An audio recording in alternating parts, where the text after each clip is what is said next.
This story is part of the 89% project from the global journalism collaboration covering climate now. Worldwide, 89% of people care about climate change and want governments to take meaningful action. In episode 13 of Gaia Gossip on the Move, Climate Impact Storytelling, I travel one country further west from the previous episode, to Pakistan. Together with the co-founder of Hemp for World, I continue researching climate solutions based on cannabis in its heartland of origin, between the Himalaya and Hindu Kush mountain ranges. Here we meet some of the most deeply concerned people who are coming up with hands-on solutions to the climate emergency. Among the silent majority is 12-year-old Ali Sahib. Government is not fulfilling the promises that they had made to the people, and people are angry about it. People have every reason to get angry. The major problem in Pakistan, not just Pakistan, every country is facing global warming, climate change, greenhouse effect. The greenhouse effect, like carbon dioxide, if there is no carbon dioxide, ozone layer gets damaged. We need carbon dioxide, but the number is specified. It is double, triple times the carbon dioxide. It is too harmful. The weather changes. This previous summer, it was too hot. It was not even bearable. And I thought it would be a great thing to run a campaign for plantation of trees. Even we can engage our little siblings, cousins, relatives to engage them, have a fun activity. Let's plant plants.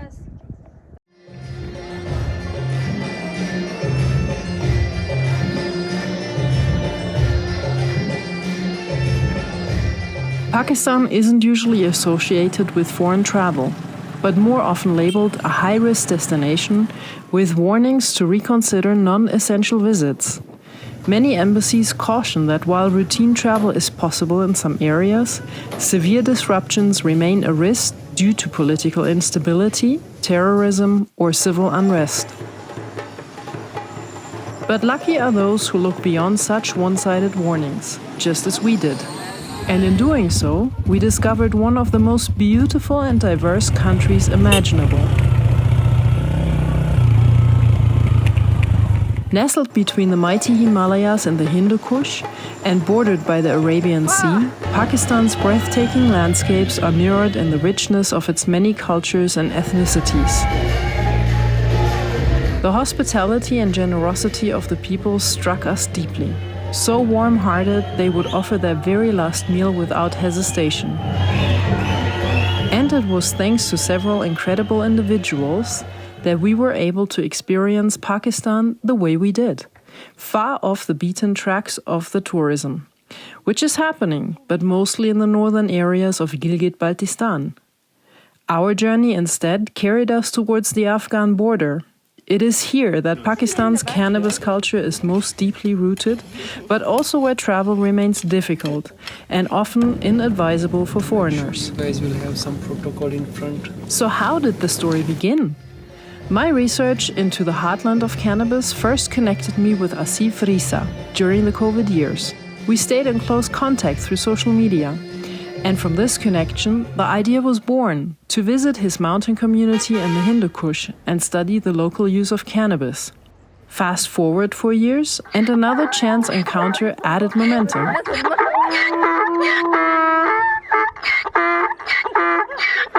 At the 18th International Society of Ethnobiology Congress in Marrakesh, Morocco, I met Pakistani scholar Professor Shuya. He was at once appalled and fascinated when he discovered my work on hemp, immediately linking it to the endemic cannabis plant in his own country, about which he and his students had just published a scientific paper.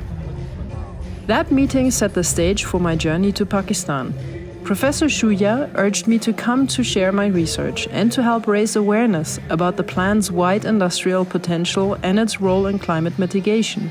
Fast forward another year and a half, and I am finally on my way to Pakistan, crossing at the only land border, the Wagah border, between Amritsar on the Indian side and Lahore on the Pakistani side. Our passage goes smoothly, thanks to our private driver, Mr. Deepak, who brings us to the crossing at dawn. We have ample time for the multiple layers of security and passport checks, including a short bus ride to the small gate that opens into 1 kilometer of no man's land between the two nations.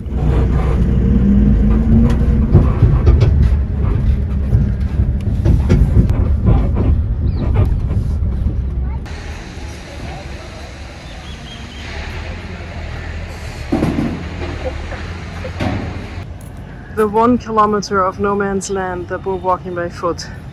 Pierre's off with a big bag. There are porters, but we told them me carry myself.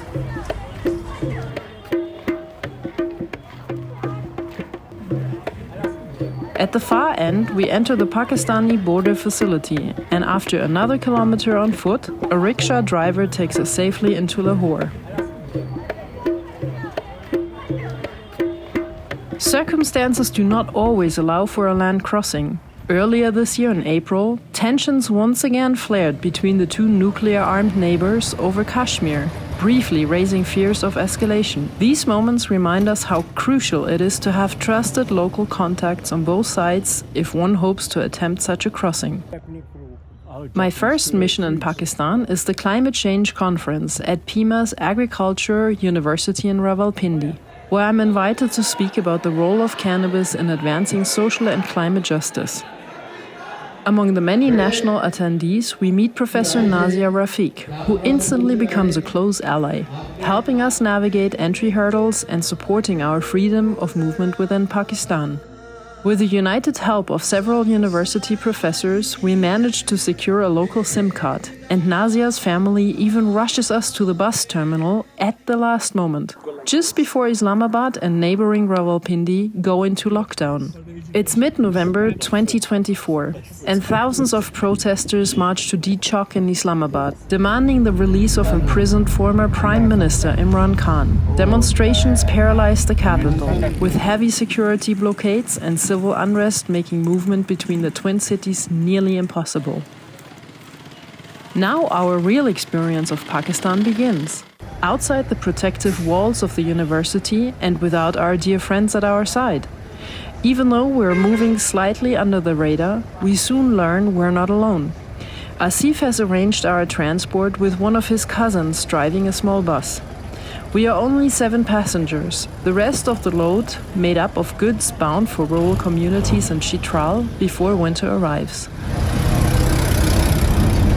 You know what we didn't do, babe? Huh? We didn't fund the embassies. Soon we share sunflower seeds, stories and laughter. Our curiosity about cannabis amuses our fellow travelers, and one of them, scraping the last bits of resin from his hands, explains that we're on the Hash Highway, the road through Lovari Pass between Dir and Chitral. Our route runs close to the Afghan border in Khyber Pakhtunkhwa, home to many Pashtun tribal territories. Until 2018, these areas remained independent, but the FATA-KP merger brought them into Pakistan's legal and political framework after more than a century of separate status. Traveling here is not for the faint of heart.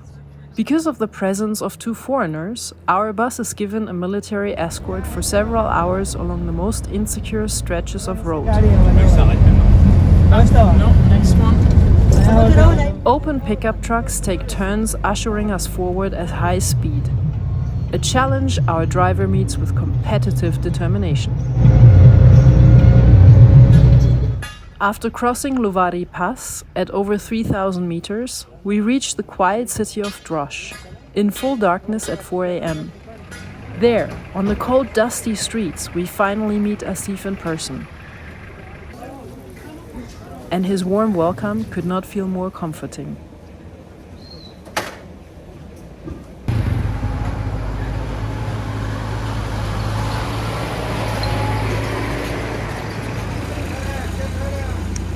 Tractor.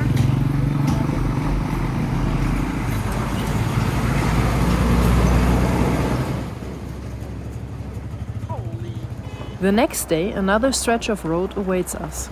A 4 to 5 hour journey to the remote village of Madaklasht, reached in an old 4x4 vehicle. Here, for the first time, we grasped the daily challenges of rural life in the Hindu Kush mountains. The land is dry and rocky, and when water does appear, it often rushes violently down the slopes, unchecked by vegetation. With climate change intensifying, flash floods strike more frequently, making survival even harder.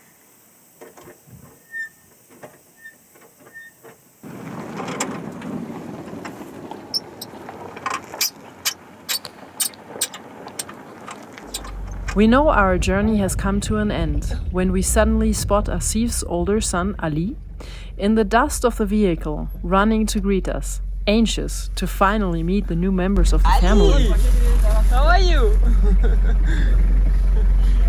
Is he coming in? Hello! How are you? I'm fine. This is Pierre. Hello. How are you? I'm fine. Good, good, good. What's your name? My name is Riza.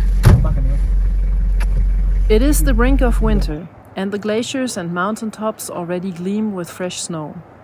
This snow has given Madaklasht a unique role. Programme जारी रहा या खत्म हो? नहीं programme किधर जारी रहा? Programme तो बढ़ गया. It has become one of the first ski and snowboard hubs outside the developed winter resorts of the Swat Valley. Asif and his best friend Adib, both passionate snowboarders, are the driving forces behind this transformation. Together with the French association Zoom Connection, they have built a winter sports center, bringing equipment to the village and training locals in mountaineering and powdered descents.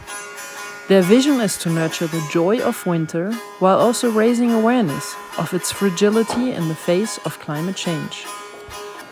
This is like a proper ski shop, guys.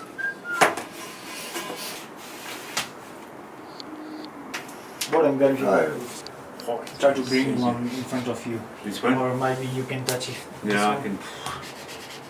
Right. Can I do this? Yeah, why not? Yeah, man. Over the next few days, we meet many villagers and learn about life at 2,600 meters above sea level, the hardships, the resilience, and the ways people survive here. Electricity comes and goes, and traditional family spaces are mostly heated by a chula, a stove in the center of the home. Gathering firewood from the valleys and mountains is as essential as grinding grains into flour, using several water-powered mills scattered around the village. Each mill is operated by one person, but open to the whole community, with the miller keeping a small portion of the flour as payment. This one is like Wild dried hemp. That's going to be our working base. This is called in our local language charh. As we prepare our small hands-on workshop on industrial uses of wild cannabis, building materials, textiles, and paper, we explore more of this authentic rural lifestyle.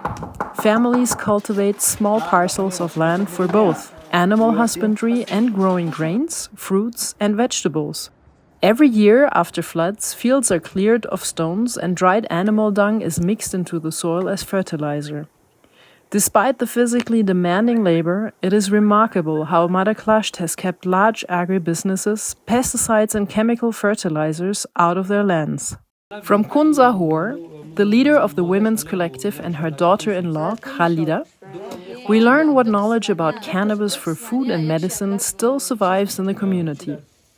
It is inspiring how women have safeguarded this knowledge despite harsh repressions from government authorities when suspected of involvement with cannabis. They will mix inside this. Okay. And So basically, it's going to get the oil. Really thin oil.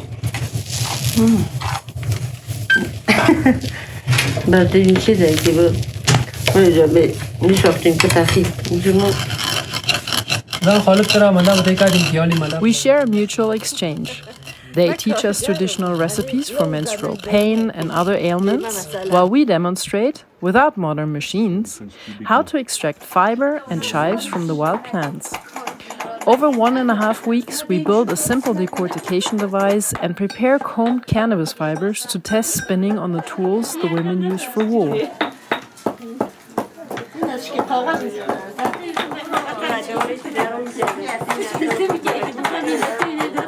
Our workshop sparks ideas, questions, and new possibilities for turning the wild plant from a nuisance into a source of modest income.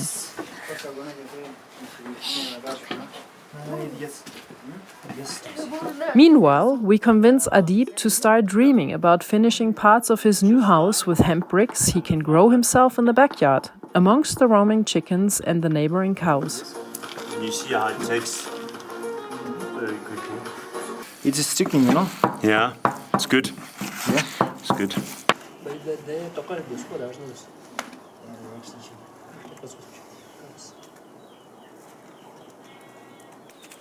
I have that in upstairs. Come inside, we are making White House. It comes from this side to this side, huh? Zip shape. Can we use it? No. Wait a minute. Yeah. Cool.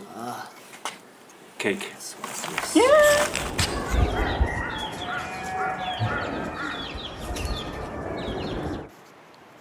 A final hike with Asif takes us to the far end of the Madaklasht Valley, where glaciers and waterfalls meet a planned 16-kilometer cable car spanning the 3 Kalash valleys.